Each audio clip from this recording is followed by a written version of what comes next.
जेथे दिव्य तत्वाची प्रचिती आणि हरिदर्शनाची अनुभूती प्राप्त होते, असे साक्षात्कारिक स्थान म्हणजे अक्कलकोट निवास. श्री स्वामी समर्थांचे पावन स्थान तथा येथील वटवृक्ष मंदिर आहे.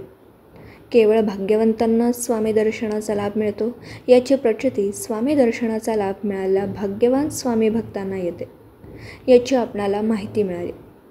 या अनुषंगाने स्वामी कृपेचा ध्यास घेऊन अक्कलकोटी आलो असल्याचे प्रतिपादन केंद्रीय राज्यमंत्री मुरलीधर मोहोळ यांनी केले. ते नुकतेच येथील श्री वटवृक्ष स्वामी महाराज मंदिरास भेट देऊन श्री स्वामी समर्थांचे दर्शन घेतलं. यावेळी मंदिर समितीच्या वतीने समितीचे चेअरमन व नगरसेवक महेश इंगळे यांच्या मार्गदर्शनाखाली प्रथमेश इंगळे यांनी केंद्रीय राज्यमंत्री मुरलीधर मोहोळ यांचा श्री स्वामी समर्थांचा कृपावस्त्र, प्रसाद, प्रतिमा देऊन यथोचित सन्मान केला.